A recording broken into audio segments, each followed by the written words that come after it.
کہف کا پہلا رکوع اور 15ویں پارے کا 13واں رکوع۔ یہ سورہ کہف ہے، اس کی بڑی فضیلت ہے۔ حدیث میں رسول اللہ صلی اللہ علیہ وسلم نے ارشاد فرمایا کہ جو جمعے کے دن سورہ کہف کی تلاوت کرتا ہے اللہ اسے دجال کے فتنے سے محفوظ رکھتے ہیں۔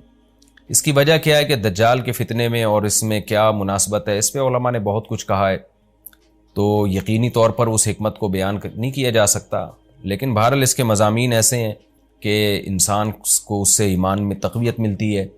اور بڑی بات یہ ہے کہ رسول اللہ صلی اللہ علیہ وسلم نے جب کسی چیز کے بارے میں ہمیں بتا دیا تو پھر ہمیں اس کی حکمت سمجھ میں نہ بھی آئے تو ہمیں بس اس پر ایمان لانا چاہیے۔ تو دجال کے فتنے سے بچنے کے لیے اگر کوئی جمعے کے دن اس کا اہتمام کرتا ہے تو انشاءاللہ اس کو فائدہ ہوگا۔ دجال کے فتنے سے بچنے میں سرسری غور سے ایک بڑی حکمت یہ معلوم ہوتی ہے کہ اللہ تعالیٰ نے بڑے بڑے قدرت کے اپنے نمونے دنیا میں دکھائے ہیں، جیسے اس میں خضر علیہ السلام کا واقعہ آئے گا، اصحاب کہف کا واقعہ، ذوالقرنین کا واقعہ، کہ کیسی اللہ نے ان کے ہاتھوں پہ اپنی قدرت کو ظاہر کیا۔ تو یہ اللہ تعالیٰ کے مختلف کام ہیں، یاجوج ماجوج کا تذکرہ بھی آئے گا اس میں۔ تو اس میں ہمیں پتہ چلتا ہے کہ اللہ کی قدرتوں میں بہت بڑی بڑی قدرتیں، اللہ مخلوق سے بھی بعض دفعہ بڑے بڑے کام لے لیتے ہیں۔ تو دجال بھی اللہ کی ایک مخلوق ہوگا، تو وہ اگر بڑے بڑے محیر العقول کام دکھا رہا ہے تو یہ اس کی علامت نہیں ہوگی کہ یہ خدا ہے۔ جیسے ذوالقرنین سے اللہ نے بڑا کام لیا تو وہ خدا تھوڑی بن گئے، اور خضر علیہ السلام کے ذریعے اللہ نے مردے کو زندہ ایک جو ہے نا وہ دیوار کو سیدھا کروا دیا اور تختہ جڑوا دیا، اور کچھ انہوں نے اللہ کے بتانے سے غیب کی خبریں بتا دیں، تو اس سے وہ خدا تو نہیں بن گئے۔ اور جو اس طرح اصحاب کہف کئی سو یعنی 300 سال تک غار میں سوتے رہے تو اس سے وہ خدا نہیں بن گئے۔ تو ایسے ہی دجال کے جب ہم محیر العقول واقعات دیکھیں گے تو یہ اس کی علامت نہیں ہے کہ یہ خدا ہے، بلکہ اللہ کی مخلوق ہے۔ تو اللہ تعالیٰ نے جیسے پچھلے پیغمبروں میں ایسے واقعات رونما ہوئے اور مقصد لوگوں کی آزمائش تھا، تو دجال بھی لوگوں کی آزمائش ہی کے لیے آئے گا۔ اور بہت ساری حکمتیں ہیں جو علماء نے بیان کی ہیں۔ اچھا، یہ جو جمعے کے دن سورہ کہف پڑھنے کی فضیلت ہے، تو یہ جمعے کی رات کو اگر کوئی پڑھ لے تو بھی یہ فضیلت حاصل ہو جائے گی۔ تو کیونکہ روایات میں جمعے کی رات کا بھی تذکرہ ملتا ہے اور جمعے کا بھی تذکرہ ملتا ہے۔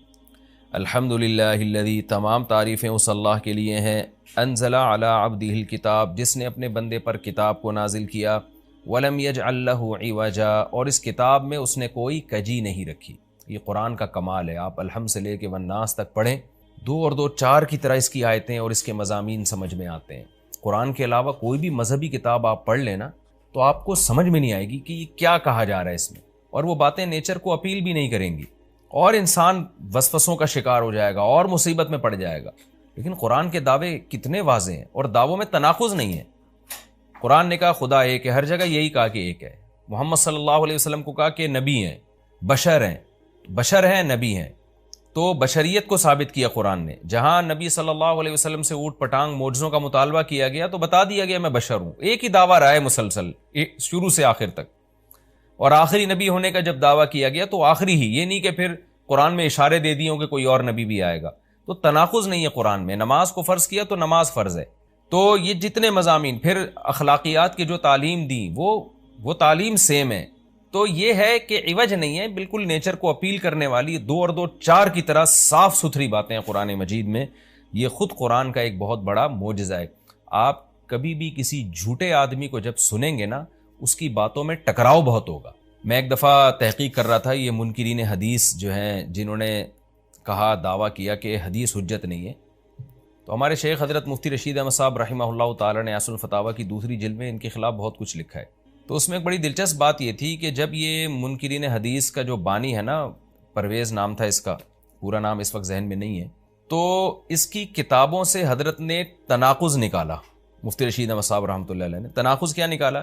ایک جگہ لکھ رہا ہے کہ حدیث حجت نہیں ہے، دوسری جگہ لکھ رہا ہے کہ حدیث حجت تو ہے لیکن جن ذرائع سے ہم تک پہنچی وہ ذرائع حجت نہیں ہے، اور ایک جگہ لکھ رہا ہے کہ حدیث حجت بھی ہے لیکن صرف نبی صلی اللہ علیہ وسلم کے دور تک کے لیے حجت ہے، ہمیشہ کے لیے حجت نہیں ہے۔ تو ایسے کئی تناقض، تو اس میں حضرت نے لکھا کہ اس سے پتہ چلتا ہے کہ یہ بیچارہ خود اس کو پتہ نہیں ہے کہ یہ اس کا دعویٰ کیا ہے، یعنی اس سے صاف واضح ہوتا ہے کہ ان کا مقصد صرف اور صرف ہمیں اسلام سے ہٹانا ہے، اور حدیث کو مشکوک قرار دے کر، کیونکہ زیادہ تر جو قوانین ہمیں اسلام کے ملتے ہیں وہ تو قرآن میں بہت کم ملتے ہیں، وہ تو احادیث میں ملتے ہیں۔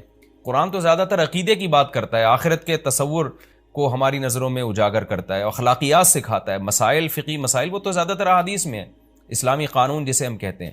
تو مقصد اس کا یہ ہے کہ اسلامی قانون سے کسی طرح لوگوں کو ہٹایا جائے. تو جیسے جس وقت بن پڑی وہ دعویٰ اس نے کر دیا. کبھی مجلس دیکھی کہ یار اس وقت یہ دعویٰ کرنا زیادہ مناسب ہے کہ حدیث حجت تو ہے لیکن جن ذرائع سے پہنچی وہ ذرائع قابل اعتماد نہیں ہے، تو وہاں اس نے یہ دعویٰ کر دیا. تو جھوٹا آدمی کسی ایک بات پہ ٹکتا نہیں ہے. آپ مرزا غلام احمد قادیانی کے دعووں کو دیکھ لیں، اس کی کتابوں میں کہیں وہ لکھتا ہے کہ میں نبی نہیں ہوں، میں تو امام ہوں، اور کہیں لکھتا ہے کہ میں، شروع میں اس نے یہ دعویٰ کیا تھا کہ میں نبی نہیں ہوں، میں امام مہدی ہوں، پھر اس نے دعویٰ کیا میں حضرت وہی عیسیٰ علیہ الصلوۃ والسلام جو مسیح موعود وہ ہوں. اس کی کتابوں میں اتنا ٹکراؤ ہے. وجہ اس کی ہے کہ باطل کا ایک ہدف ہوتا ہے، تو وہ دیکھتا ہے کہ جیسا دیس ویسا بھیس. جیسے اس کا ہدف ہوتا ہے شہرت، دولت، اور یا لوگوں میں پھوٹ ڈالنا یا کوئی منصب حاصل کرنا کسی سے، تو وہ پھر دیکھتا ہے کہ جس وقت جو طریقہ اس کو سوٹیبل لگتا ہے نا وہ وہی طریقہ اختیار کر لیتا ہے. تو ہر باطل میں یہ ہوتا ہے. آج بھی ہم دیکھتے ہیں جو اہل باطل ہوتے ہیں وہ کسی ایک بات پہ ٹکتے نہیں ہیں. ایک تو ہوتا ہے نا انسان سے غلطی سے ایک دعویٰ ہو گیا اس سے رجوع کر لے، وہ ایک الگ چیز ہے، وہ تو ہر انسان سے خطا ہو سکتی ہے. لیکن اہل باطل کے دعووں میں بہت ٹکراؤ ہوتا ہے، وہ کسی ایک بات پہ ٹکتے نہیں ہیں. آج بہت سارے اسکالرز ایسے ہیں کہ آپ جب ان کی تقریریں سنیں گے یا ان کی کتابیں پڑھیں گے تو انہیں بہت ٹکراؤ نظر آئے گا. اسی سے صاف پتہ چل جاتا ہے کہ یہ لوگ اپنے دعوے میں مخلص نہیں ہیں، ان کا مقصد پھوٹ ڈالنا ہے. تو جتنی جو تحریف شدہ آسمانی کتابیں ہیں، یہ جتنے باطل مذاہب ہیں، ان میں بھی آپ کو یہ ٹکراؤ نظر آئے گا. تو قرآن یہ دعویٰ بار بار کرتا ہے کہ اللہ تعالیٰ نے جو کلام اپنے حبیب صلی اللہ علیہ وسلم پہ نازل کیا اس میں آپ کو عوج نظر نہیں آئے گا، کوئی کجی نظر نہیں آئے گی. بہت واضح 2 اور 2 4 کی طرح وہ اپنے دعووں کو دعوے کرتا ہے قرآن مجید، اور اس پر دلائل قائم کرتا ہے. قیماً، اللہ فرماتے ہیں سیدھا سیدھا کلام ہے.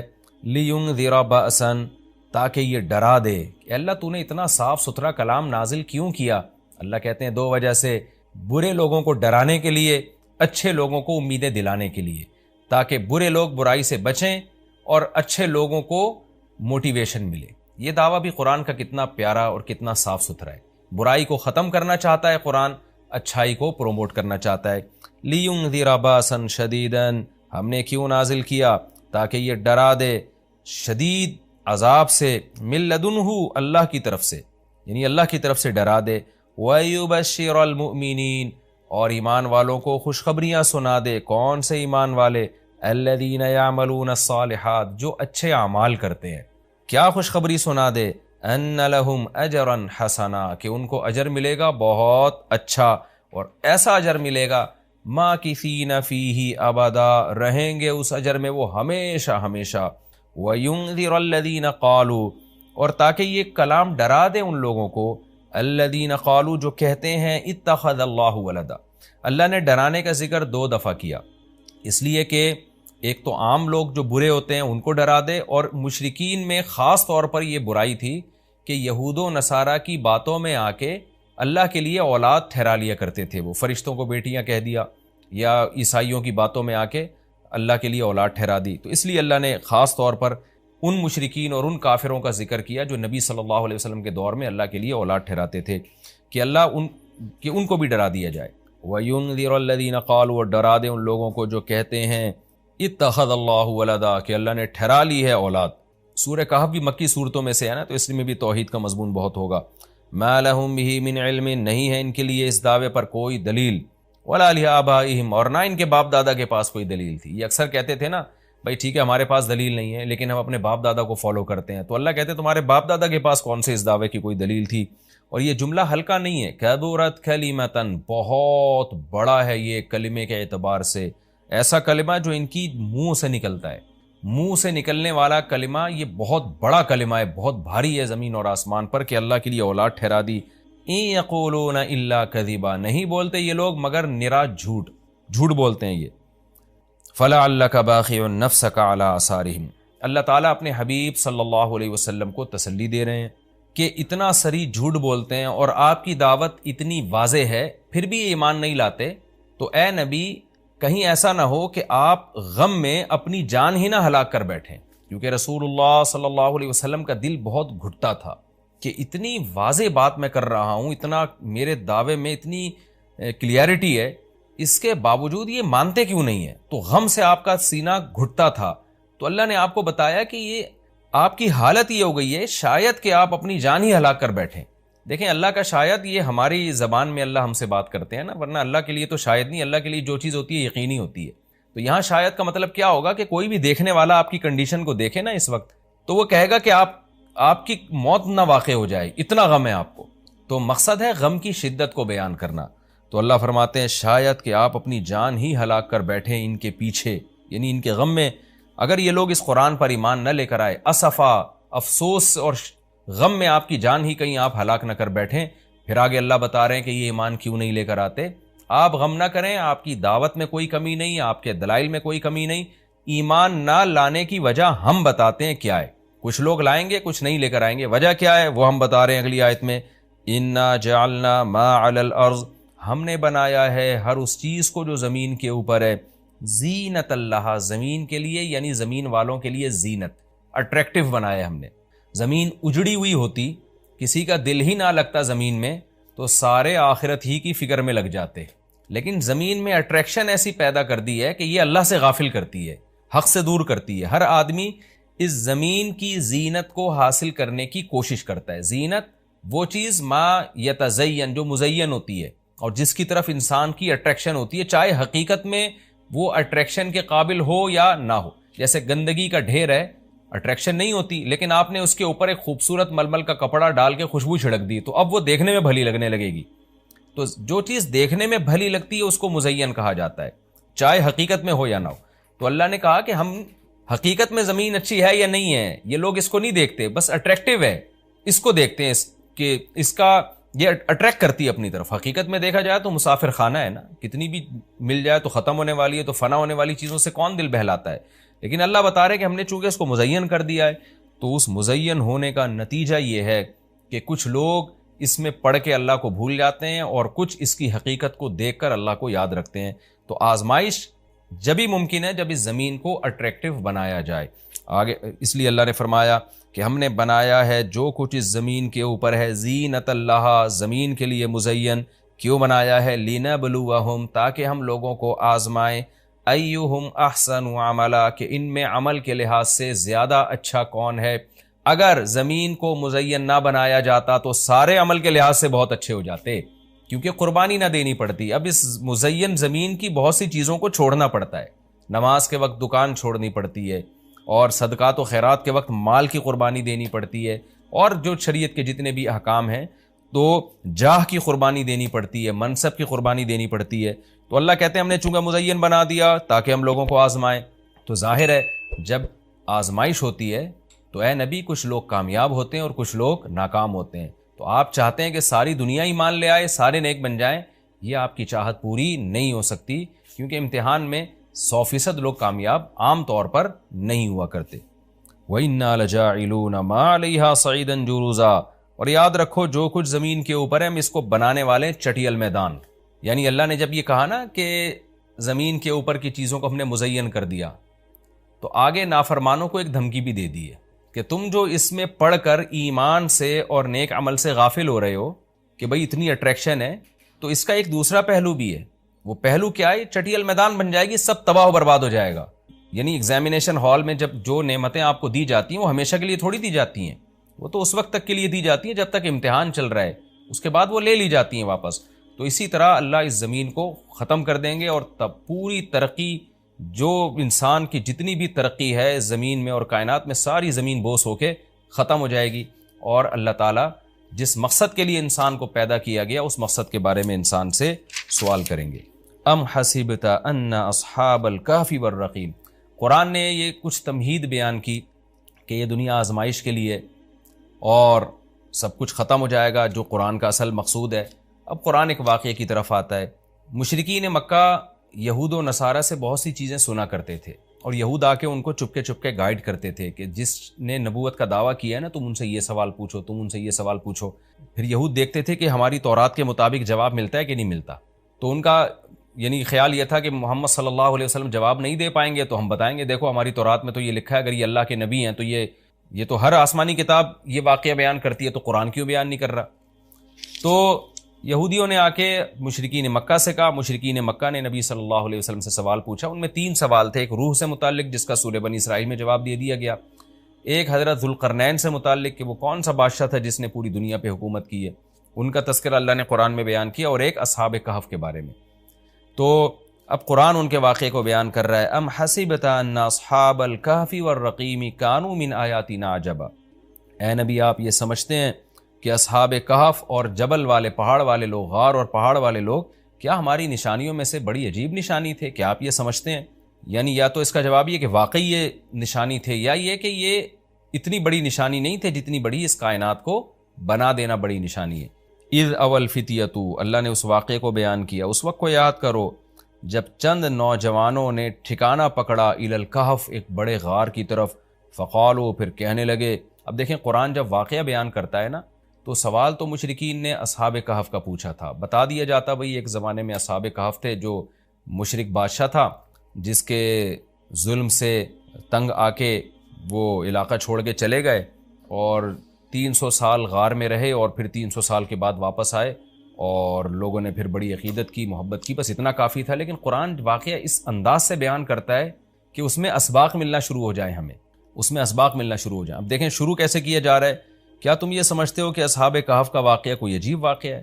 یعنی اللہ کے لیے تو کوئی عجیب نہیں ہے، یعنی انسانوں پر گویا اللہ تعجب کر رہے ہیں کہ اس واقعے کو تم عجیب سمجھ رہے ہو، اور اس سے بڑے عجیب عجیب کام جو ہم نے کر دیے، پانی کے قطرے سے انسان کو بنا دیا، اور اتنا بڑا نظام بنا دیا ہم نے کائنات کا، اس کو عجیب نہیں سمجھ رہے۔ تو یہ انسان کی بھی عقل ہے نا کہ ایک واقعہ عجیب و غریب ہو جائے تو اس پہ حیران ہو رہا ہوتا ہے، اور وہ پوری کائنات بن گئی اور انسان کا پانی سے وجود میں آ جانا، چونکہ یہ ہم اس کے عادی ہو چکے ہیں یہ منظر دیکھنے کے، تو یہ ہمارے نظر میں عجیب نہیں رہا، ورنہ حقیقت میں تو اس سے زیادہ عجیب کام اللہ کر چکا ہے۔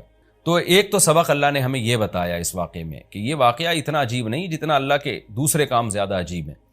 تو قرآن واقعہ بیان کرتا ہے اس انداز سے تاکہ ہمیں اس سے اسباق ملیں۔ اذ اول فتیۃ الی الکہف، نوجوانوں نے غار میں پناہ لی، فقالوا ربنا، اور کیا کہنے لگے، اے ہمارے رب، آتنا من لدنک رحمہ، تو دے ہمیں اپنی طرف سے رحمت، اور ہیئ لنا من امرنا رشدا، ہمارے معاملے میں کوئی رشد کا انتظام کر دے، یعنی درستگی کا انتظام کر دے۔ اس میں کیا سبق ملتا ہے کہ جو مشرک بادشاہ تھا، کافر بادشاہ تھا، چند نوجوان اسلام لے کر آئے، اللہ کے برحق دین کو قبول کیا، ان کو یہ یقین تھا کہ ہم اس علاقے میں رہ کر اپنے دین اور مذہب پہ قائم نہیں رہ سکتے، لہذا انہوں نے ارادہ کیا ہم ہجرت کرتے ہیں۔ تو اب ہجرت کر کے جائیں کہاں؟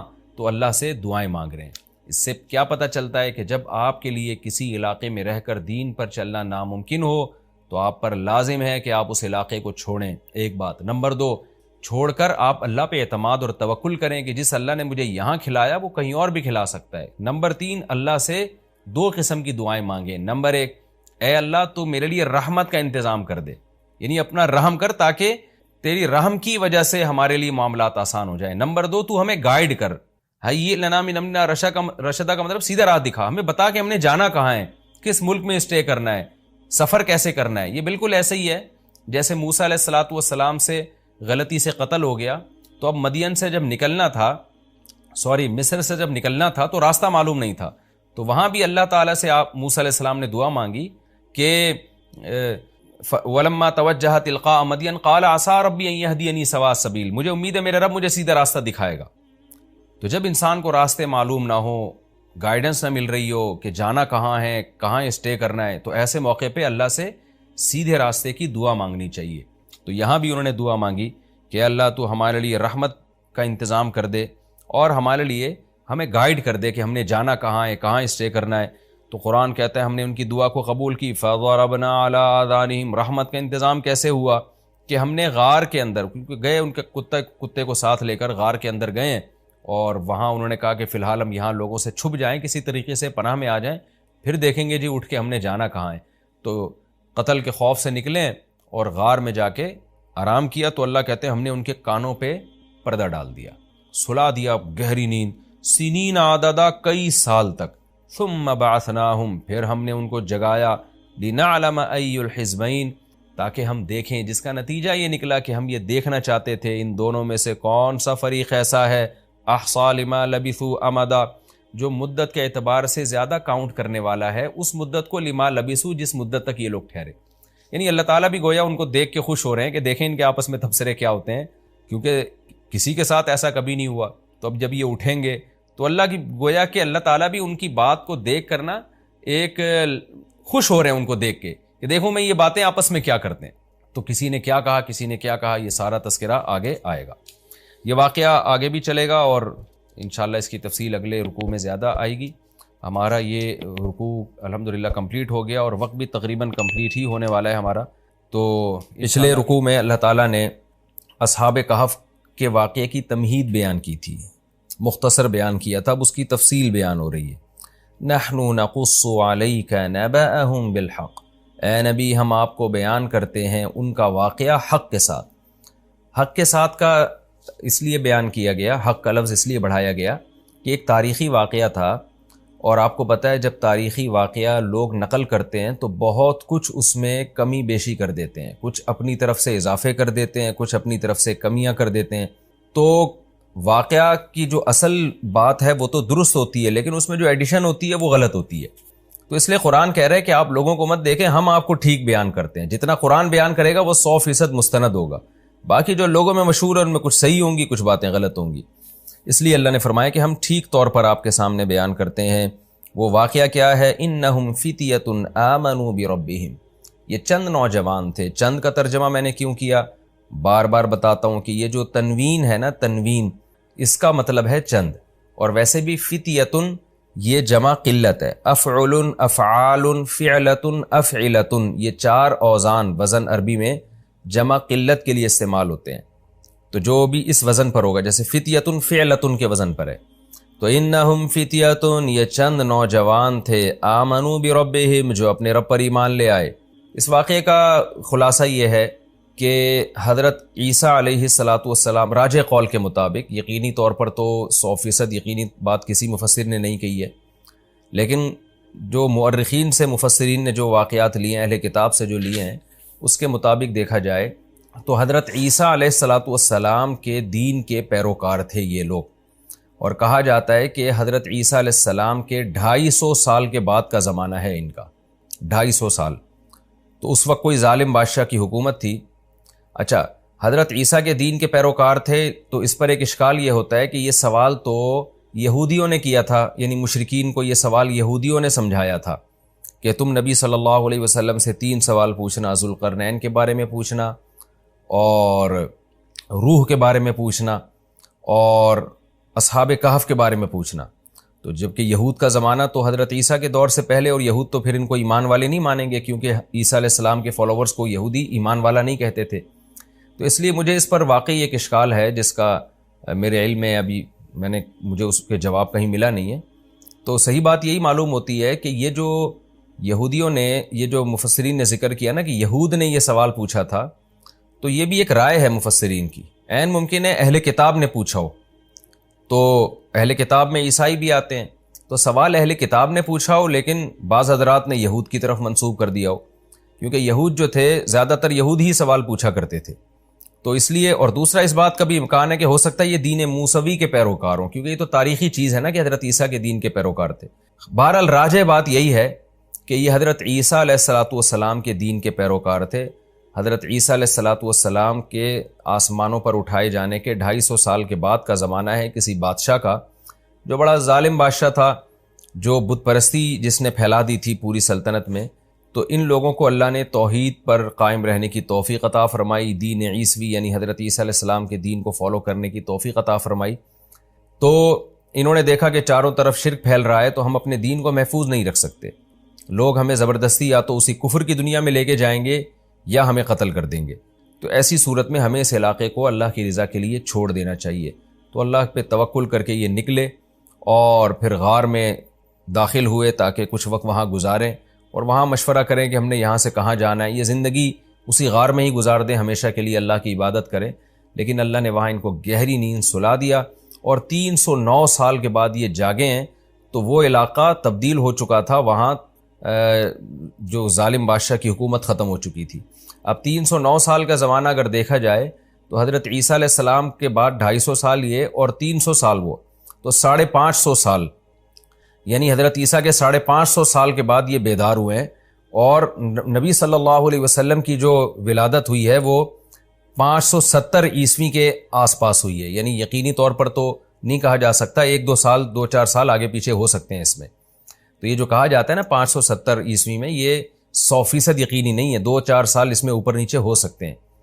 تو اس سے یعنی بعض مفسرین اس طرف گئے ہیں کہ ان کا زمانہ رسول اللہ صلی اللہ علیہ وسلم کی پیدائش سے 20 سال پہلے کا زمانہ ہے، یعنی نبی صلی اللہ علیہ وسلم کے دور سے 20 سال پہلے یہ جو ہے وہ غار سے نکلے ہیں، اور پھر جو واقعہ آگے قرآن نے بیان کیا جو ہم انشاءاللہ تفسیر میں پڑھیں گے، تو یہ نبی صلی اللہ علیہ وسلم کے دور کے بہت قریبی واقعہ ہے، لیکن چونکہ یہ وقت مشہور ہو گیا تھا تو لوگوں کی زبان پر عام ہو گیا تھا، اس لیے لوگ آپ سے یعنی اہل کتاب کی زبان پر عام ہو گیا تھا، خاص طور پر مشرکین تو اس سے نابلد تھے۔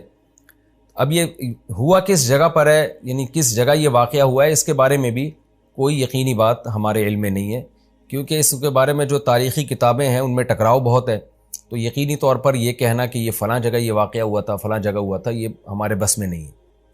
تو قرآن نے بھی جو اس واقعے کی اہم اجزاء تھے انہی کو زیادہ ہائی لائٹ کیا ہے۔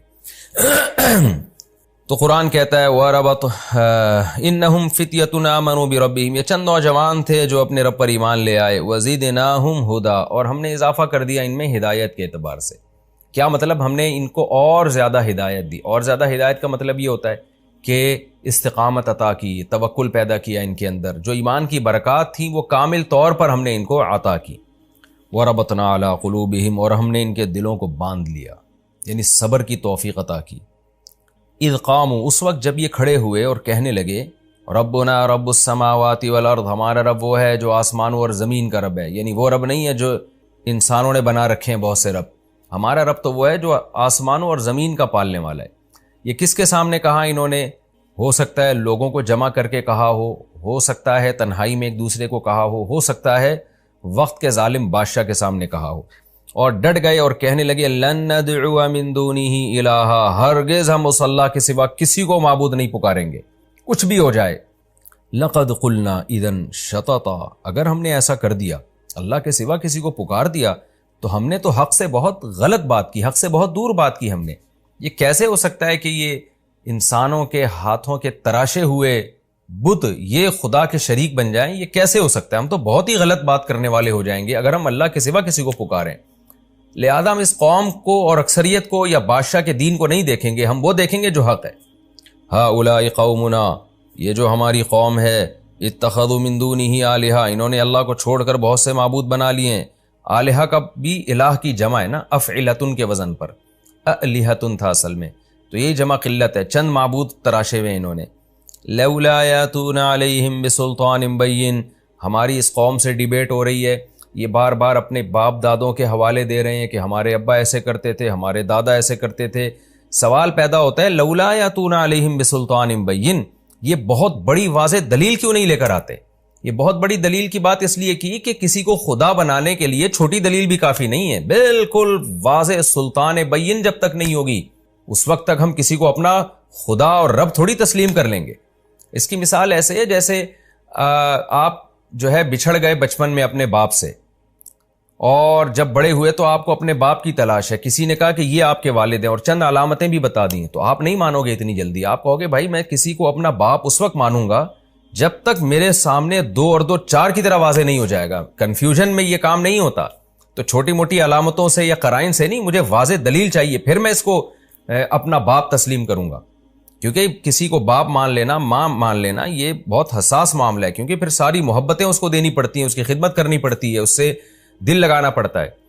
یہاں بھی ان نوجوانوں نے یہ کہا کہ خدا بنا لینا آسان نہیں ہے، ان معبودوں کے بارے میں چند وسوسے اور چند چیزیں یہ لوگ بتاتے رہتے ہیں جس کی کوئی واضح دلیل نہیں ہے، تو خدا کے خدا ہونے پر تو بہت ہی، سلطان کا مطلب بڑی دلیل اور بین کا مطلب بہت واضح دلیل ہونی چاہیے۔ تو لولا یاتون علیہم بسلطان بین، یہ لوگ ان کے معبود ہونے پر واضح دلیل کیوں نہیں لے کر آتے؟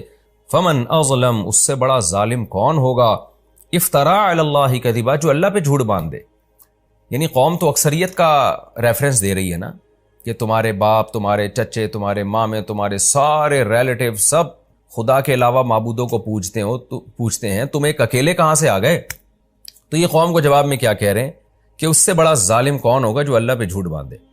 یعنی تم تو یہ کہتے ہو نا اللہ نے ان کو اختیارات دیے ہوئے، بارش برسانے کا اختیار اس کے پاس ہے، اولاد دینے کا اختیار اس کے پاس ہے، فلاں کام کا اختیار اس کے پاس، تو اس کا مطلب کہ تم اللہ پہ جھوٹ باندھ رہے ہو، جبکہ اللہ تو کہہ رہا ہے میں نے کسی کو اختیارات نہیں دیے۔ تو اس سے بڑا ظالم کون ہوگا جو اللہ پہ جھوٹ باندھے؟ یعنی جھوٹ کی مختلف انواع ہوتی ہیں، کہ یہ کہ آپ اپنے باپ پہ جھوٹ باندھ دیں، ایک ماں پہ جھوٹ باندھ دیں، بھائی پہ جھوٹ باندھ دیں، دوست پہ جھوٹ باندھ دیں، حکومت پہ جھوٹ باندھ دیں.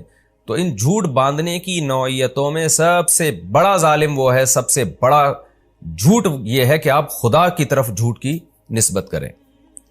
اب جب یہ ڈیبیٹ ان کی قوم سے ہو رہی ہے تو پھر آپس میں انہوں نے مشورہ کیا کہ بھائی وَإِذِ اعْتَزَلْتُمُوهُمْ، یہ چند نوجوان مل کے اکٹھے ہوئے، انہوں نے آپس میں مشورہ کیا کہ دیکھو جب تم نے اس قوم کو چھوڑ ہی دیا ہے، اور جب کہ تم اعتزلتموہم، اس قوم سے تم نے کنارہ کشی اختیار کر لی ہے، یعنی اس کے مذہب کو چھوڑ دیا تم نے، وما یعبدون، اور ان کے معبودوں کو بھی چھوڑ دیا. تو دو ہی چیزیں ہوتی ہیں، عابد اور معبود. تو ان میں یہاں بھی اس ملک میں دو ہی طرح کے لوگ ہیں، یا تو مشرک ہیں یا وہ باطل ہیں جن کی عبادت ہو رہی ہے، تو دونوں ہی باطل ہیں. تو ہم ان باطلوں میں، ان باطل لوگوں میں ہم کیوں رہیں؟ تو لہذا جب ہم نے ایسا کر ہی دیا ہے فَأَوُوا إِلَى الْكَهْفِ، تو پھر غار کی طرف چلو. کیا مطلب؟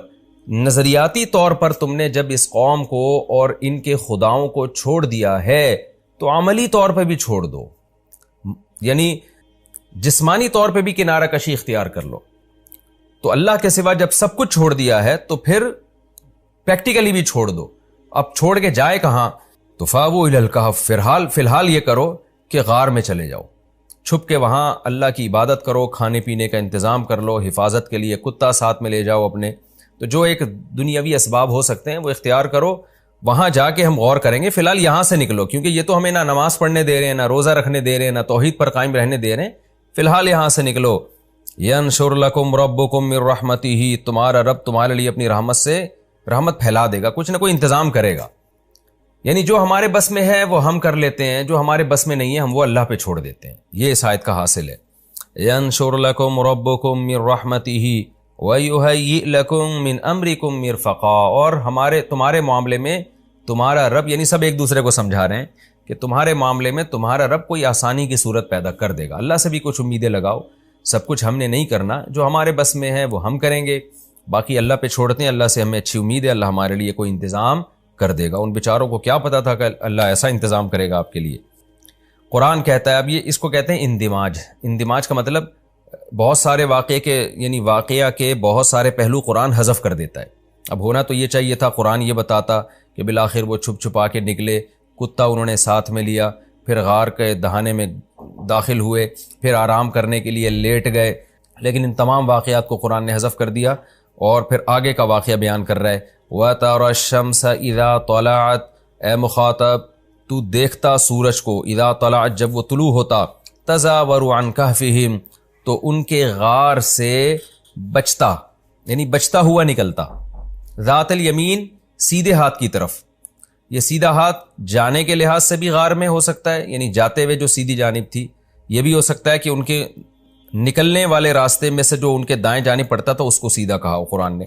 بہرحال ہمیں اس سے کوئی غرض نہیں ہے، مفہوم یہی ہے کہ دائیں یا بائیں دھوپ مڑ جاتی، ڈائریکٹ ان کے چہروں پہ نہیں لگتی. تزاور عن کہفہم ذات الیمین، سیدھی جانب ان کے کہف سے، ان کے غار سے بچتی ہوئی نکلتی. وَإِذَا غَرَبَتْ، اور جب سورج غروب ہوتا، تقرضہم تو سورج ان سے دور ہوتا، ذات الشمال بائیں جانب کو. تو سورج سے دور ہونے سے مراد ہے سورج کی دھوپ، یعنی دھوپ ان سے دور ہو جاتی. وَهُمْ فِي فَجْوَةٍ مِّنْهُ، اور وہ غار کے ایک کشادہ حصے میں تھے جس کی وجہ سے گھٹن نہیں ہو رہی تھی. وہاں ہوا کے گزرنے کا انتظام تھا، سورج کی روشنی کے گزرنے کا انتظام تھا، ڈائریکٹ دھوپ سے اللہ نے ان کو بچایا. یہ بھی دیکھیں اللہ کی کیسی قدرت ہے. جو اللہ اتنا کر سکتا ہے کہ غار میں کسی کو 309 سال تک سلا سکتا ہے بغیر روٹی کے، بغیر پانی کے، تو اس کو اس کی کیا ضرورت ہے کہ وہ سورج کی روشنی کو ان سے بچائے؟ تو اللہ یہ بھی کر سکتا تھا کہ سورج ان پہ پڑ بھی جاتا، پھر بھی اللہ بچا لیتا. لیکن اس سے پتہ چلتا ہے کہ اللہ تعالیٰ نے اس دنیا کو اسباب کے ساتھ چلایا ہے. تو اللہ تعالیٰ کا مقصد کیا تھا کہ ان کو 309 سال تک سلانا اور پھر جگا دینا. تو اس کے لیے اس کی ضرورت نہیں تھی کہ دھوپ ان کے اوپر ڈائریکٹ پڑے اور پھر اللہ اس دھوپ کے اثرات سے ان کو بچائے. بس اتنی ضرورت تھی کہ بھوک اور پیاس کی حاجت اس سے اللہ ان کو مستغنی کر دے. تو یعنی جب اس سے کام چل سکتا تھا نا، کہ کیونکہ روٹی تو کھا نہیں سکتے تھے نا، سوتا ہوا آدمی روٹی نہیں کھاتا، اور اگر جاگتے تو ان کو یہ ٹائم ان کے لیے بہت طویل ہو جاتا، 309 سال وہ تو پاگل ہو جاتے اس میں. تو اللہ تعالیٰ نے اس دنیا کو اسباب کے ساتھ چلایا ہے، تو اللہ تعالیٰ نے اپنی قدرت بھی اگر دکھائی ہے نا، تو جتنی قدرت سے کام چل سکتا تھا بس اسی پر اکتفا کیا گیا ہے، اور باقی تمام اسباب ہی اختیار کیے گئے ہیں۔ تو یہ اللہ تعالیٰ کی عادت ہے کہ اللہ نے اس دنیا کو اسباب کے ساتھ جوڑا ہے، تو ان کو زندہ رکھنے کے لیے یہ ضروری تھا کہ سورج ان پہ ڈائریکٹ نہ پڑتا، تو اللہ تعالیٰ نے یہی انتظام کیا کہ سورج کو پڑنے نہیں دیا ان کے اوپر۔ اور اسی طرح ان کے جو ان کا غار پہ جو کتا بیٹھا ہوا تھا اس کو بھی اللہ نے ایک روب دیا تاکہ لوگ بھی اندر نہ آئیں، ورنہ اللہ چاہتا تو لوگ اندر آ جاتے اور ان کا کچھ نہ بگاڑ سکتے، مر جاتے، کچھ بھی ہو سکتا تھا۔ تو یہ ساری باتیں اس کی علامت ہیں کہ اللہ اس دنیا کو اسباب ہی کے ساتھ چلاتا ہے۔ ذالک من آیات اللہ، اللہ فرماتے ہیں یہ اللہ کی آیات میں سے ہے۔ من یہد اللہ فہو المہتد، لیکن اے نبی جس کو اللہ ہدایت دے گا وہی ہدایت پائے گا، یعنی اللہ کی ایسی قدرت کی نشانیاں دیکھنے کے بعد بھی ہر ایک کو پھر بھی ہدایت نہیں ملتی، اسی کو ملے گی جس کو اللہ چاہے گا۔ ومن یضلل، اور جس کو اللہ گمراہ کر دے، فلن تجد له ولیا مرشدا، تو آپ ہرگز اس کے لیے کوئی دوست اور ہدایت دینے والا نہیں پائیں گے۔ یہ تسلی بھی دی جا رہی ہے کہ بہت سے لوگ پھر بھی بے ایمان ہو کے ہی مریں گے، اتنی قدرت اور اتنا کچھ دیکھنے کے باوجود۔ تو جس کے دل میں انابت ہوگی اس کو اللہ ہدایت دے گا، جو نہیں چاہے گا، اللہ کی عادت ہے اس کو ہدایت نہیں دیتا اللہ تعالیٰ۔ یہ رکوع الحمدللہ ہمارا کمپلیٹ ہو گیا، اور اصحاب کہف کا ایک حصہ اس میں بیان ہوا ہے۔ اب ہم اگلے رکوع کی طرف چلتے ہیں۔ رکوع آسان ہے، اگلے رکوع کی طرف ہم چلتے ہیں۔ بسم اللہ الرحمن الرحیم، سورہ بنی اسرائیل، سورہ کہف کا رکوع نمبر 3 اور 15ویں پارے کا رکوع نمبر 15۔ اس کا مختصر لفظی ترجمہ گرامر کے ساتھ ہو گیا تھا، آج انشاءاللہ میں اس کی تفسیر شروع کروں گا۔ اعوذ باللہ من الشیطان الرجیم، بسم اللہ الرحمن الرحیم۔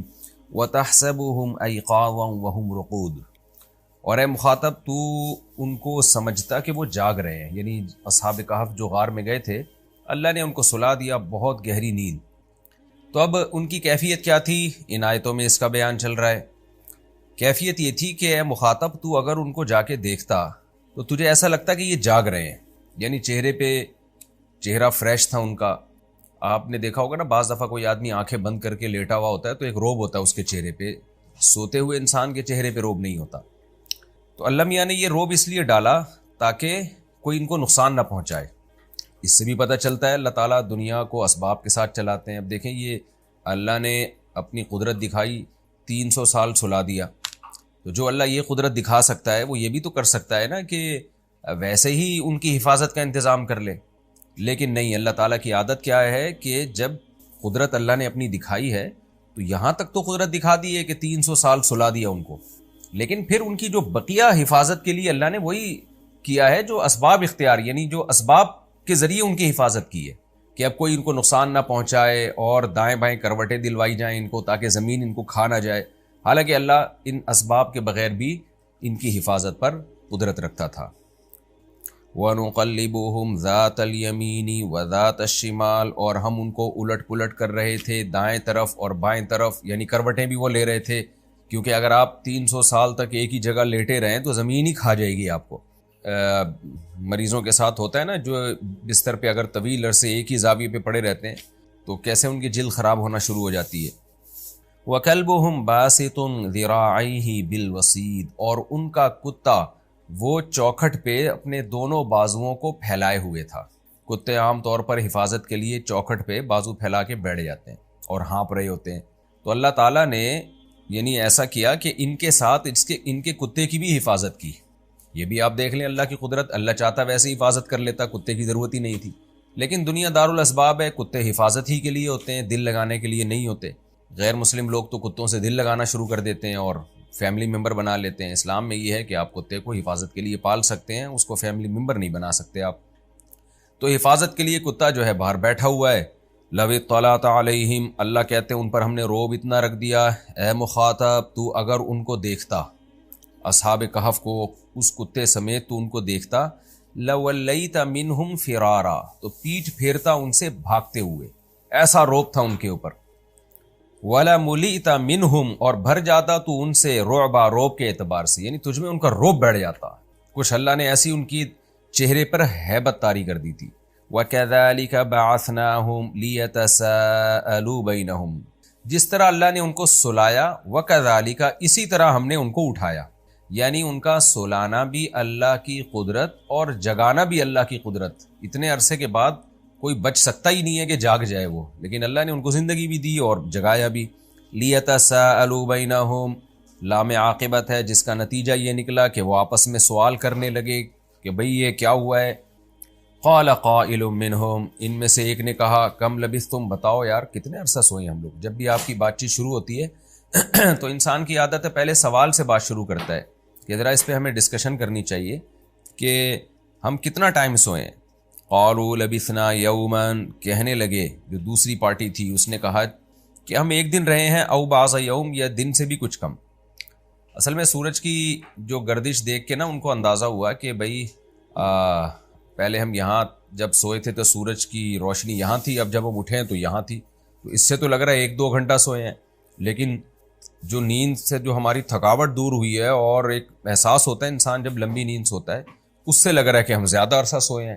ایسا تو نہیں سورج پورا چکر لگا کے واپس آ گیا ہو، 24 گھنٹے سے زیادہ ہم سوئے ہوں۔ اب بحث ہونے لگی، کسی نے کہا کہ نہیں بھائی ہم لوگ یا تو پورا دن سوئے ہیں، سورج پوری چکر لگا کر واپس آ چکا ہے، او بعض یوم، یا ایسا ہے کہ تھوڑا ٹائم سوئے ہیں۔ قالوا ربکم، دوسری جماعت کہنے لگی ربکم اعلم بما لبثتم، کیونکہ وہ سر نہ پکڑ کے بیٹھ گئے ہوں گے اور غور و فکر کرنے لگے ہوں گے، ہم جب یہاں تھے تو سایہ یہاں تھا، پھر یہاں آ گیا تو یہاں آنے میں تو آدھا گھنٹہ لگتا ہے، 1 گھنٹہ لگتا ہے، نیند سے لگ رہا ہے کہ 1 گھنٹہ نہیں ہم زیادہ سوئے ہیں۔ تو اب جب زیادہ سوئے ہیں تو اس کا مطلب سورج پورا چکر لگا کر واپس آیا ہے۔ تو اب ان کی سمجھ میں آ ہی نہیں رہا کہ یہ ہوا کیا ہے ہمارے ساتھ، کیونکہ 24 گھنٹے بھی کوئی نہیں سوتا، جتنا بھی آپ سوئیں سو کے تھک جاتے ہیں، 12 13 زیادہ 15 گھنٹے میں آنکھ تو کھلے گی نا۔ تو اس لیے اب انہوں نے کہا یار اس پہ دماغ لگانے کے بجائے کچھ سمجھ سے بالا تر ہے، ربکم اعلم بما لبثتم، تمہارا رب ہی خوب جانتا ہے کہ ہم کتنا عرصہ یہاں سوئے ہیں، لہذا اس بحث میں اب مت پڑو، ہمیں بھوک لگ رہی ہے، سب کے پیٹ کمر سے چپکے ہوئے ہیں، لہذا ایک کام کرو، فبعثوا احدکم بورقکم ہذہ، کسی ایک کو بھیجو اس سکے کے ساتھ، جو بھی اس زمانے میں رائج الوقت سکہ ہوگا، کرنسی ہوگی، اس کرنسی کے ساتھ کسی کو بھیجو مدینہ میں۔ اس سے پتہ چلتا ہے کہ کرنسیوں کا دستور بہت پرانا ہے، جو کرنسی کے ذریعے خرید و فروخت ہوتی تھی یہ بہت پرانا رواج ہے۔ اگر ہم یہ فرض کر لیتے ہیں، مان لیتے ہیں کہ یہ واقعہ نبی صلی اللہ علیہ وسلم کی پیدائش سے 20 سال پہلے کا ہے، تو پھر یہ واقعہ پرانا نہیں ہے، لیکن میں نے بتایا کوئی 100% مستند بات نہیں ہے، یہ بعض مفسرین اس طرف گئے ہیں، اور یہ بھی ممکن ہے کہ یہ واقعہ اور زیادہ پرانا ہو۔ فَلْيَنظُرْ أَيُّهَا أَزْكَى طَعَامًا، تو چاہیے کہ وہ دیکھے، جس کو ہم سکہ دے کے بھیجیں گے اس کو چاہیے کہ دیکھے أَيُّهَا أَزْكَى طَعَامًا، کہ کھانے میں زیادہ پاکیزہ کھانا کون سا ہے، یعنی حلال کھانا کون سا ہے۔ اس کی وجہ بھی ظاہر ہے کہ غیر مسلم ریاست تھی نا، تو وہ تو پتہ نہیں کیا کیا کھا جاتے ہوں گے، خنزیر بھی کھا جاتے ہوں گے، پھر مردار بھی کھا جاتے ہوں گے۔ تو کہا کہ بھئی جا کے یہ تفتیش کرے، حرام نہ اٹھا کے لے آئے۔ اس سے ہمارے وہ مسلمان بھائی جو یورپ میں امریکہ میں رہتے ہیں اور بغیر تحقیق کے گوشت کھانا شروع کر دیتے ہیں، ان کے لیے عبرت کا سامان ہے۔ جب آپ غیر مسلم کنٹری میں رہتے ہیں جہاں حلال و حرام میں فرق کرنا مشکل ہوتا ہے، تو آپ پر یہ واجب ہے کہ آپ تحقیق کر کے حلال کھائیں۔ اور یہ بات بھی خوب اچھی طرح سمجھ لیں، آج کل حلال کی اسٹیمپیں بہت بک رہی ہیں، یورپ امریکہ میں لوگ ادارے کھول لیتے ہیں، حلال کی اسٹیمپ بنا کے ٹھپے لگا کے بیچنا شروع کر دیتے ہیں۔ تو اتنا کافی نہیں ہے، مشینی ذبیحہ پہ بھی حلال کی اسٹیمپ لگی ہوتی ہے آج کل۔ ہاتھ سے ذبح کرنا، بسم اللہ اللہ اکبر پڑھنا، اللہ کا نام لے کے ذبح کرنا، یہ ضروری ہے۔ تو جب تک کوئی ایسا ریلائبل ادارہ نہ ہو جس پر آپ کو اطمینان نہ ہو کہ بھئی یہ واقعی ہاتھ کا ذبیحہ ہے اور حلال ہے، اللہ کا نام لے کے جانور ذبح کیا گیا ہے، اس وقت تک غیر مسلم کنٹری میں آپ کے لیے گوشت کھانا حلال نہیں ہے۔ لوگ بغیر تحقیق کے کھانا شروع کر دیتے ہیں۔ فَلْيَأْتِكُمْ بِرِزْقٍ مِّنْهُ، اس نے کہا کہ جا کے وہ اس میں سے کچھ روزی لے آئے، کھانا پینے کا انتظام کر لے، بھوک لگ رہی ہے۔ وَلْيَتَلَطَّفْ، اور بڑی ہوشیاری کے ساتھ جائے، تلطف کا معاملہ کرے، نرمی کا معاملہ کرے، یعنی ایسا نہ ہو کہ جا کے، نرمی کا مطلب ہوتا ہے بڑے خفیہ طریقے سے تمیز سے جائے اور خفیہ طریقے سے تمیز سے واپس آ جائے۔ لطف و عنایت میں نے بتایا تھا نا ترجمے میں اس کا مفہوم۔ اچھا، یہ جو ولیتلطف والی آیت کا جو لفظ ہے نا، یہاں پر قرآن پورا آدھا ہو جاتا ہے۔ آپ نے دیکھا ہوگا اکثر نسخوں میں ولیتلطف کا لفظ بڑا موٹا موٹا لکھا ہوتا ہے، اور آپ دیکھیں گے حاشیے میں لکھا ہوگا نصف قرآن۔ یہاں پر الحمد سے لے کے والناس تک جو قرآن کے حروف بنتے ہیں، حروف تو الفاظ جو بنتے ہیں، تو وہ الفاظ ولیتلطف پہ نصف ہو جاتے ہیں۔ وَلَا يُشْعِرَنَّ بِكُمْ أَحَدًا، اور وہ تمہارے بارے میں کسی کو شعور نہ پیدا ہونے دے۔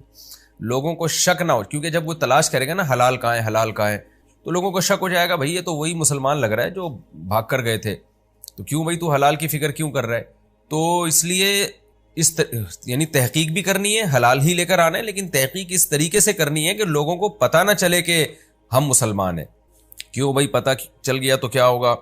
انہم ان یظہروا علیکم، یہ لوگ اگر تم پر غالب آ گئے، کیا مطلب جب پتہ چل جائے گا کہ یہ مسلمان ہے جو حلال کھانا تلاش کر رہا ہے، اس کو پکڑیں گے، ماریں گے، پھر پوچھیں گے تمہارے باقی ساتھی کہاں ہیں، تو ظاہر ہے ایک حد تک انسان مار کھا سکتا ہے، اس کے بعد اس کو اگلنا پڑتا ہے، مجبور ہو جاتا ہے وہ، تو پھر وہ ہمارے پاس غار میں پہنچیں گے اپنی فوج لے کے، پھر ہمیں پکڑ کے پھر کیا کریں گے؟ یرجموکم، یا تو تمہیں پتھروں سے ہلاک کر دیں گے مار کے، او یعیدوکم فی ملتہم، یا تمہیں اپنے دین میں واپس لوٹا دیں گے، وَلَن تُفْلِحُوا اِذًا أَبَدًا، پھر تو تم کبھی بھی کامیاب نہیں ہو سکتے۔ یعنی رجم کی صورت میں تو شہادت مل جائے گی، لیکن یہ بھی ہے کہ زبردستی جبر کر کے واپس دین میں نہ لے آئیں۔ یہاں ایک سوال پیدا ہوتا ہے کہ بھئی جبرن اگر کسی کو کافر بنا دیا جائے تو اوپر سے بندہ کافر ہو جائے، دل میں مومن ہو تو مومن ہی رہتا ہے، جبکہ یہ کہہ رہے ہیں کہ اگر انہوں نے زبردستی تمہیں اپنے دین میں لوٹا دیا تو تم کبھی بھی کامیاب نہیں ہو سکتے۔ تو حالانکہ جو جبرن جس کو کافر بنا دیا جائے نا، قرآن میں ہے کہ جس کا دل مطمئن ہو اور زبردستی اس کو کافر بنا دیا جائے اوپر سے، تو وہ اللہ کی نظر میں مومن ہی ہے۔ تو پھر یہ کیوں کہہ رہے ہیں کہ تم کامیاب نہیں ہو سکو گے؟ بھائی وہ تو زبردستی انہوں نے کافر بنایا ہے، تو بھی اللہ کی نظر میں آپ کامیاب ہیں۔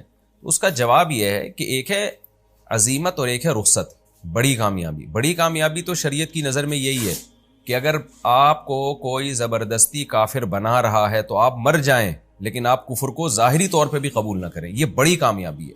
تو اس بڑی کامیابی سے محروم ہو جاؤ گے تم، یہ مطلب ہوگا ان کا۔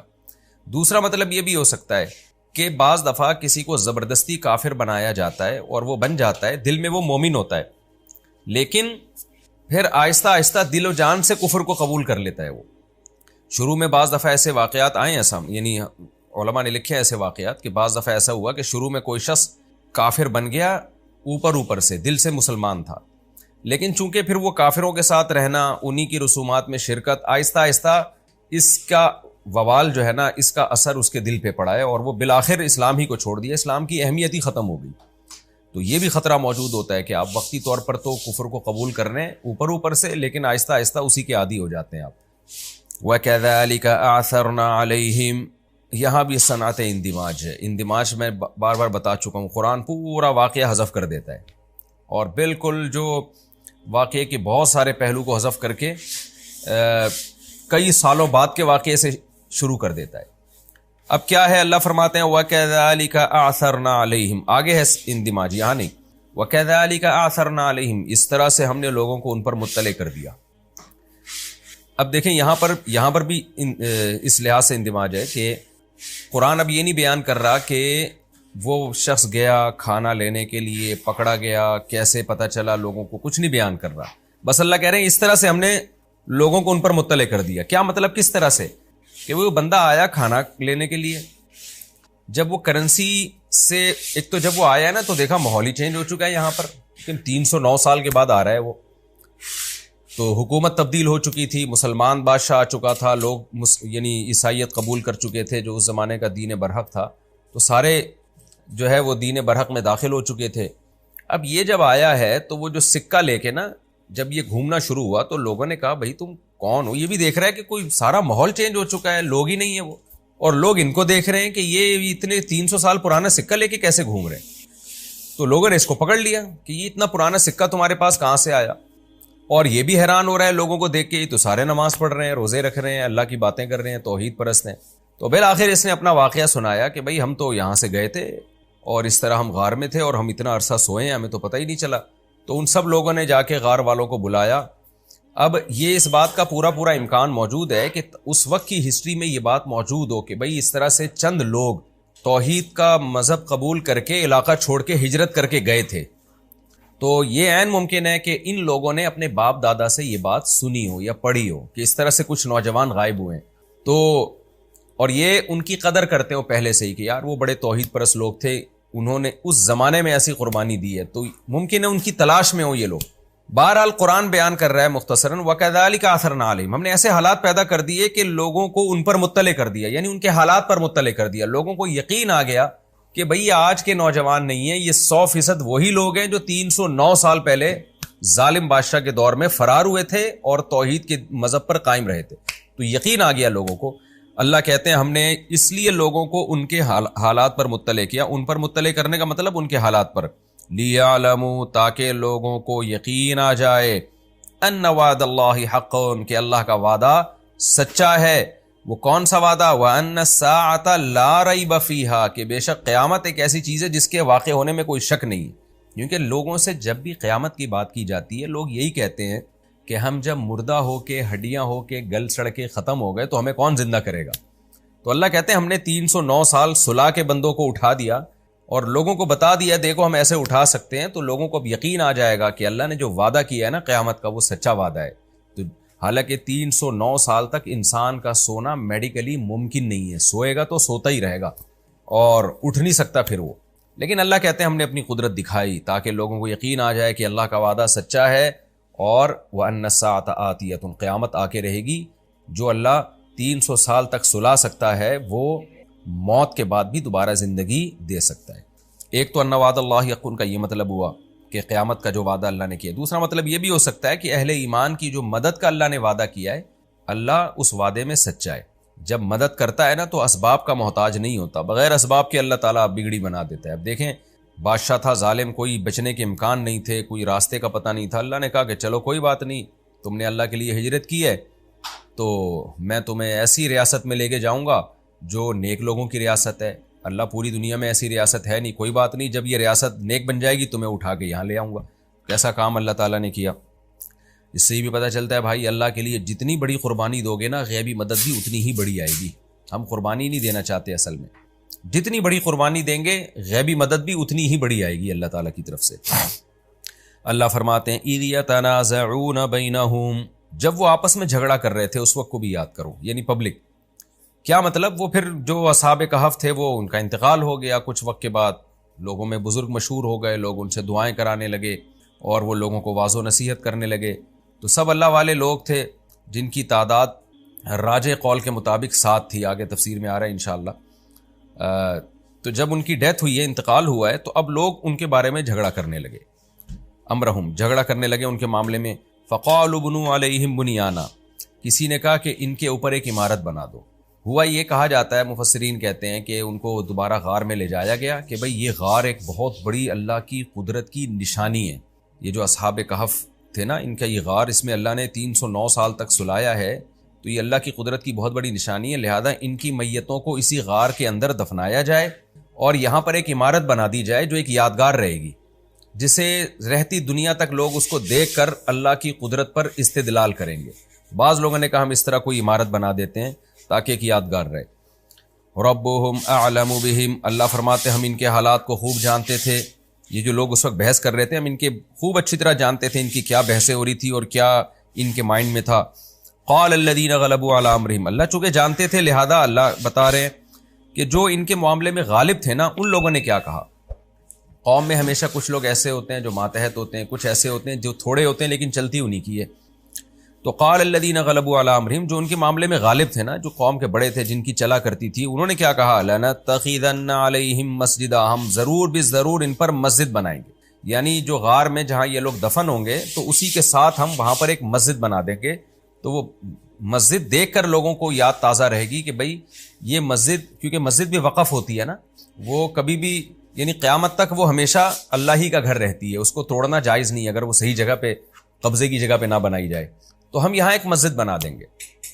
تو مسجد یادگار رہے گی، ہمیشہ لوگ مسجد میں نماز پڑھیں گے اور اصحاب کہف کا غار سامنے ہوگا تو دیکھیں گے، عبرت حاصل کریں گے. ان کی قبریں بھی وہاں موجود ہوں گی تو عبرت حاصل ہوگی کہ دیکھو بھئی کچھ لوگ تھے جنہوں نے اللہ کے لیے قربانیاں دی. اس سے ہمیں پتہ چلتا ہے کہ بھئی دیکھیں یہ جو اللہ تعالیٰ کی نشانیاں ہیں، قدرت کی واقعات ہیں، ان کو محفوظ رکھنا بھی شریعت میں پسندیدہ کام ہے. کسی بھی طرح سے آپ یادگار کے طور پر ان کو محفوظ رکھ سکتے ہیں تاکہ رہتی دنیا تک ایک نشانی کے طور پر یہ چیزیں سامنے رہیں. آج افسوس کے ساتھ کہنا پڑتا ہے کہ مکہ اور مدینہ میں ہماری کتنی نشانیاں ایسی تھیں جو ختم کر دی گئی ہیں. اور جو عبرت کی تھی نبی صلی اللہ علیہ وسلم کی جائے ولادت، آپ صلی اللہ علیہ وسلم ہجرت کر کے یہاں سے یہاں گئے، یہاں سے یہاں گئے، پھر مکہ میں 20 واقعات ہیں اسلامی ہسٹری کے۔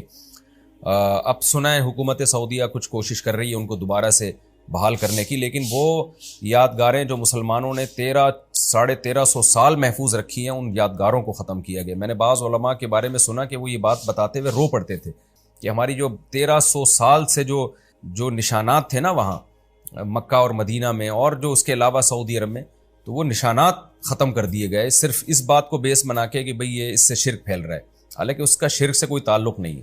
اگر کوئی شرک کر رہا ہے وہاں جا کے تو اس کو شرک سے روکا جائے گا نا، یہ تو نہیں کہ وہ آپ نے وہ جگہ ہی اڑا دی بالکل۔ لوگ مثال دیتے ہیں کہ صلح حدیبیہ میں جس درخت کے نیچے بیعت کی تھی صحابہ کرام نے، تو اس درخت کو حضرت عمر نے کٹوا دیا تھا، تو حالانکہ ایسا نہیں ہے، وہ درخت صحابہ کی نظروں سے بھلا دیا گیا۔ تو بعد میں ایک فرضی درخت تھا جس کو لوگوں نے جو ہے نا وہ بہت زیادہ اہمیت دینا شروع کر دی تھی، تو اس درخت کو کٹوایا تھا حضرت عمر رضی اللہ تعالیٰ عنہ نے۔ ورنہ ایسی یادگاریں جن کا قرآن سے تعلق ہے، ہم جب قرآن میں واقعات پڑھتے ہیں، اب کوہ طور جب آئے گا تو ہمیں پتہ اگر ہوگا کہ یہ ہے کوہ طور، اور ہم وہاں مصر جا کے اس کوہ طور کی زیارت کریں تو ایمان بڑھتا ہے کہ بھئی یہ وہ جگہ ہے جہاں موسیٰ علیہ السلام کو وہی نازل ہونا شروع ہوئی تھی۔ اب آپ نے کیا کیا، بم دھماکے سے کوہ طور ہی اڑا دیا کہ شرک نہ پھیل جائے، تو یہ کوئی بے وقوفانہ حرکت ہوتی ہے، اور یہ احمقانہ حرکت کہلائے گی۔ یہ نہیں کہلائے گا کہ آپ جناب توحید کی حفاظت کر رہے ہیں۔ توحید کے عقیدے کو زندہ رکھنے کے لیے دوسرا طریقہ ہے۔ تو ایک تو علمی نقطے کی بات یہ پتہ چلی کہ قرآن ان کے اس عمل کو اپریشیٹ کر رہا ہے، یعنی ایک اچھے طور پہ بیان کر رہا ہے۔ تو جو اس طرح کے کرامت کے یا معجزے ہوتے ہیں، کرامت کے واقعات ہوتے ہیں، ان کو بطور یادگار کے زندہ رکھنا یہ شریعت میں پسندیدہ کام ہے، کوئی برا کام نہیں ہے، اس سے انسان کا ایمان تازہ ہوتا ہے۔ البتہ یہاں ایک اشکال ہوگا کہ جو بدعتی لوگ ہیں نا، وہ مزاروں پہ مسجد بنانے کو بھی اسی آیت کی روشنی میں جائز کہتے ہیں کہ دیکھو اصحاب کہف کا غار تھا، وہاں قبریں تھیں، تو انہوں نے کیا کیا کہ چلو جی ہم یہاں مسجد بناتے ہیں، تو اس سے پتہ چلتا ہے کہ قبرستان میں مسجدیں ہونی چاہیے، بلکہ مسجد کے اندر ہی انہوں نے قبریں بنانا اب تو شروع کر دی ہیں۔ تو خوب اچھی طرح سمجھ لیں، مفسرین نے یہاں بہت بہترین نقطہ بیان کیا ہے۔ وہ نقطہ یہ بیان کیا ہے کہ اصحاب کہف توحید کے علم بردار تھے، ایک خدا کو ماننے والے۔ ان کے غار کے قریب اگر مسجد بنے گی تو بنانے کا مقصد عقیدہ توحید کو زندہ کرنا تھا، قبر پرستی کو پھیلانا نہیں تھا، کیونکہ ان کی قبریں دیکھ کر نا لوگوں کو اور عقیدہ توحید کا عقیدہ ذہن میں اجاگر ہوتا تھا کہ انہوں نے عقیدہ توحید کے لیے قربانی دی تو ہم بھی صرف یا اللہ مدد پہ قربانی دیں گے، جبکہ آج یہ حکمت فوت ہو چکی ہے۔ آج اگر قبر کے قریب آپ مسجد بنائیں گے تو عقیدہ توحید کی ایسی کی تیسی ہو جائے گی، لوگ یا اللہ مدد کے ساتھ اس قبر والے سے زیادہ مانگنا شروع کر دیتے ہیں، جیسے کہ نظر آ رہا ہے۔ تو لہذا ہماری شریعت میں مسجدوں کے اندر قبریں بنانا، یہ قبروں کے اوپر مسجدیں بنانا یہ ناجائز ہے، کیونکہ یہ شرک اس زمانے میں یہ شرک پھیلانے کا ذریعہ ہے۔ اگر کوئی کہ شرک کا ذریعہ نہیں ہے تو یہ مشاہدے کے خلاف ہے۔ آپ جا کے دیکھ لیں، جہاں مزار کے ساتھ مسجد ہوگی وہاں حشر دیکھیں لوگوں کا۔ تو اس لیے اصحاب کہف کے جو قوم تھی انہوں نے عقیدہ توحید کو پروموٹ کرنے کے لیے وہاں مسجد بنائی تھی، جبکہ ہمارے ہاں مزاروں پہ جو مسجدیں ہیں اس سے عقیدہ توحید کے بجائے شرک کا عقیدہ زیادہ پھیل رہا ہے، اس لیے ہماری شریعت میں یہ منع ہے، ناجائز ہے، اس سے منع کیا جائے گا لوگوں کو۔ آگے اللہ تعالیٰ بیان فرماتے ہیں سَيَقُولُونَ ثَلَاثَةٌ رَابِعُهُمْ كَلْبُهُمْ۔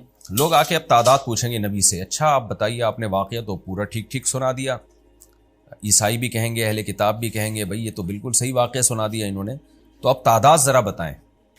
تو کچھ لوگ کہیں گے 3 تھے، رابعہم کلبہم، چوتھا ان کا کتا تھا، ویقولون 5، بعض کہیں گے 5 تھے اصل میں، سادسہم کلبہم، چھٹا تھا ان کا کتا۔ اب دیکھیں کتا فیملی ممبر نہیں ہوتا، اس کی ایک بہت بڑی دلیل یہ بھی ہے۔ اگر کتا جو ہے نا گھر کا فرد ہوتا ہے، جیسے انگریز لوگ گھر کا فرد بنا کے رکھتے ہیں، تو کتے کو الگ ذکر کرنے کی ضرورت ہی نہیں تھی۔ تو قرآن کہتا ہے، وہ کہیں گے وہ ٹوٹل 4 تھے کتے سمیت، اور لوگ کہیں گے ٹوٹل 5 تھے کتے سمیت، یا ٹوٹل 6 تھے کتے سمیت۔ تو کتے کو الگ ہی ذکر کیے جا رہے ہیں، اس لیے کتے کو پالیں لیکن تھوڑا سا الگ رکھیں آپ۔ وَيَقُولُونَ 5 سَادِسُهُمْ كَلْبُهُمْ، کچھ لوگ کہیں گے ٹوٹل 5 لوگ تھے اور چھٹا ان کا کتا تھا۔ رَجْمًا بِالْغَيْبِ، قرآن کہہ رہے سب ہوائی تیر چلاتے ہوئے، کسی کے پاس کوئی دلیل نہیں ہے۔ وَيَقُولُونَ 7، کچھ لوگ کہیں گے 7 تھے۔ وَثَامِنُهُمْ كَلْبُهُمْ، 8واں ان کا کتا تھا۔ قُلْ رَبِّي أَعْلَمُ بِعِدَّتِهِمْ، اے نبی اللہ خوب جانتا ہے، آپ کہہ دیجئے کہ میرا رب خوب جانتا ہے ان کی تعداد، میرا رب خوب جانتا ہے۔ ما يعلمهم الا قلیل، نہیں جانتے اس تعداد کو مگر تھوڑے لوگ. اب دیکھیں یہاں بھی ایک بات ہے نا, حکمت دیکھیں, قرآن بتا دیتا کہ کتنے ہیں ٹوٹل, وہ تو بات ہی ختم ہو جاتی. قرآن نے بتایا نہیں. اس میں بظاہری حکمت معلوم ہوتی ہے کہ نا مختلف قسم کی خبریں آ رہی تھیں, اس میں ان لوگوں کا بہت اختلاف تھا. اور جب بھی کسی کی مناظرے بازی اور بحث شروع ہوتی ہے نا, تو بعض دفعہ لوگ اپنی رائے کو انا کا مسئلہ بنا لیتے ہیں, ضد اور انا کا. ایسی صورت میں جب ان کی رائے کے خلاف کوئی بات کی جائے تو وہ پھر ضد اور ہٹ دھرمی پہ آتے ہیں, وہ پھر آپ سے دشمنی مول لینے لگتے ہیں. تو چونکہ اہل کتاب میں بڑا اختلاف تھا کہ تعداد کتنی ہے, تو قرآن اگر تعداد بتا دیتا تو اس سے کچھ لوگ اس پہ کو مانتے, کچھ نہیں مانتے, اور ایک نئی بحث چھڑ جاتی. تو قرآن نے کیا کیا, اس بحث کو سمیٹا ہے کہ اللہ کو پتہ ہے کتنی ہے. اے نبی آپ صحیح تعداد نہیں بتائیں, آپ بول رہے ہیں بھائی مجھے نہیں پتا, اللہ کو پتہ ہے صحیح تعداد کتنی ہے, تاکہ جو اس واقعے کا اصل پہلو ہے نا وہ لوگوں کے سامنے رہے اور ایک نئی بحث نہ چھڑ جائے, کیونکہ پھر اس کو ثابت کرنا پڑے گا. اس سے ہی پتہ چلتا ہے کہ یہ جو قرآن نے بہت ساری سائنسی حقیقتیں جو آج ثابت ہو رہی ہیں, قرآن نے ان کا تذکرہ نہیں کیا. اس کی وجہ یہ کہ یہ تو آج ثابت ہو رہی ہے نا. اگر قرآن 1400 سال پہلے بتا دیتا تو 1000 سال تک ان سائنسی حقائق پر لوگوں کی ڈیبیٹ ہوتی, بحث ہوتی. بہت سے لوگ ان کا انکار کر دیتے اور کہتے ایسا نہیں ہو سکتا, تو قرآن کا انکار لازم آتا, پھر ان کے دل میں وسوسے آ جاتے. اس لیے قرآن نے اپنے ٹاپک کو فوکس کیا ہے. ہاں یہ ضرور ہے کہ قرآن میں کوئی ایسی سائنسی تھیوری نہیں ہے جو تحقیق کے خلاف ثابت ہو جائے. یہ خود قرآن کا ایک بہت بڑا معجزہ ہے, بلکہ ایسی چیزوں کی طرف اشارے ہیں جو آج تحقیق سے صحیح ثابت ہو رہے ہیں. جیسے قرآن میں نا وَلَمْ يَرَ الَّذِينَ كَفَرُوا أَنَّ السَّمَاوَاتِ وَالْأَرْضَ كَانَتَا رَتْقًا, زمین آسمان بند تھے, فَفَتَقْنَاهُمَا, ہم نے ان کو کھول دیا. یہ بگ بینگ تھیوری کی طرف اشارہ ہو سکتا ہے اس میں. تو قرآن میں کوئی ایک ایسی تھیوری نہیں ہے جو سائنس کے خلاف ثابت ہو گئی ہو. لیکن جہاں یہ ایک حقیقت ہے وہاں یہ بھی ایک حقیقت ہے کہ قرآن نے فیوچر میں جو سائنسی تھیوری ثابت ہونے والی ہیں ان پہ بھی بحث نہیں کی ہے, تاکہ ٹاپک سے ہٹا نہ جائے. کیونکہ ان پہ قرآن بحث کر, مثال کے طور پر 1400 سال پہلے واضح لفظوں میں قرآن کہہ دیتا کہ زمین سورج کے گرد گھوم رہی ہے, گردش کر رہی ہے, تو وہ عرب نہیں مانتے اس کو. عرب کہتے ہیں کیسے ہے, تو اس کو سمجھانا, اس کو ان کے دماغوں میں اتارنا 1200 سال یا جب تک سائنسدانوں نے یہ دریافت نہیں کیا تھا, ایک نئی جنگ چھڑ جاتی. تو اس آیت سے بھی ہمیں پتہ چلتا ہے کہ بھئی قرآن اختلافی مسائل جن کا ہماری پریکٹیکل لائف سے کوئی تعلق نہیں ہے ان کو زیادہ فوکس نہیں کرتا. تو جب قرآن ان کو فوکس نہیں کر رہا, ان کو اہمیت نہیں دے رہا, تو ہم اپنی بحثوں میں, تقریروں میں ان مسائل کو کیوں اٹھائیں اور امت کو کیوں لڑوائیں ہم آپس میں. البتہ اتنی بات ضرور ہے کہ یہ جو قرآن نے کہا ہے نا کہ وَيَقُولُونَ سَبْعَةٌ وَثَامِنُهُمْ كَلْبُهُمْ, کہ 7 تھے اور 8واں ان کا کتا. اس کے بعد قرآن نے رجمم بالغیب کا لفظ استعمال نہیں کیا. یعنی قرآن نے کہا 3 تھے, چوتھا ان کا کتا تھا, 5 تھے, چھٹا ان کا کتا تھا, یہ سب غیب کی ہوائی تیر کی باتیں ہیں. پھر آگے قرآن کہہ رہے, کچھ لوگ کہیں گے 7 تھے, 8واں ان کا کتا تھا. یہاں قرآن خاموش ہے. یہاں قرآن نے یہ نہیں کہا کہ یہ غلط کہہ رہے ہیں, بلکہ اتنا کہہ دیا کہ اے نبی آپ کہہ دیجیے صحیح تعداد اللہ کو معلوم ہے, اور چند لوگ ہی اس کی صحیح تعداد جانتے ہیں. تو عبداللہ بن عباس رضی اللہ عنہ فرمایا کرتے تھے ان چند لوگوں میں میں بھی ہوں, اور جزم کے ساتھ کہتے تھے کہ 7 لوگ تھے, 8واں ان کا کتا تھا. تو وہی بات جو میں نے ابھی اشارہ دے دیا قرآن نے کہ صحیح بات کیا ہے, وضاحت نہیں کی, صراحتاً بیان نہیں کیا, تاکہ جھگڑا نہ شروع ہو جائے لوگوں میں. اہل کتاب میں سے کچھ مانیں گے قرآن کو, کچھ انکار کریں گے, اور کچھ کے پاس ایسی خبر پہنچی ہوتی ہے جو ہوتی غلط ہے لیکن وہ اس کو 100% صحیح سمجھ رہا ہوتا ہے. تو جب اس کو بتایا جائے گا کہ تمہاری پاس جو خبر پہنچی ہے وہ غلط ہے, تو وہ اس خبر کو غلط سمجھنے کے بجائے قرآن کو غلط نہ سمجھنا شروع کر دے. آج بھی ایسا ہوتا ہے نا کہ بعض دفعہ عام جاہل لوگوں کے پاس ایک ایسی تحقیق پہنچتی ہے, وہ اس کو 100% صحیح سمجھ رہے ہوتے ہیں, حالانکہ وہ صحیح نہیں ہوتی, کیونکہ ان میں تحقیق کی صلاحیت ہی نہیں ہوتی ان لوگوں میں. تو جب آپ اس تحقیق کے خلاف بات کریں گے تو وہ بجائے اس تحقیق کو غلط قرار دینے کے آپ کو غلط سمجھنا شروع کر دیتے ہیں. تو قرآن نے بھی ان لوگوں کو اس آزمائش سے نکال دیا, اور یقینی طور پر نہیں کچھ کہا کہ کتنی تعداد تھی. ہاں یہ ضرور ہے کہ اشارہ دے دیا کہ بھئی 7 بندے تھے اور 8واں ان کا کتا تھا, جیسے کہ قرآن سے پتہ چلتا ہے. اور قرآن میں یہاں بھی اس آیت میں بھی اشارہ ہے, اور اس سے پہلے والی آیت میں بھی اشارہ ہے. وہ کیا ہے کہ قرآن کیا کہتا ہے کہ جب وہ جاگے تو قال قائل منہم کم لبثتم, ایک نے کہا, سوال پوچھا ایک نے کہ تم کتنا سوئے. آگے سے چند لوگوں نے جواب میں کیا کہا, قالو, جمع کا صیغہ ہے, جمع میں کم سے کم 3 افراد ہوتے ہیں. تو بعض لوگوں نے کہا کہ 1 دن یا اس سے زیادہ. تو اس کے مقابلے میں دوسرے بعض لوگوں نے کیا کہا کہ اللہ کو پتہ ہے. وہاں بھی قالو جمع کا لفظ ہے جو کم سے کم 3 افراد پہ دلالت کرتا ہے. تو ایک تھا سوال پوچھنے والا,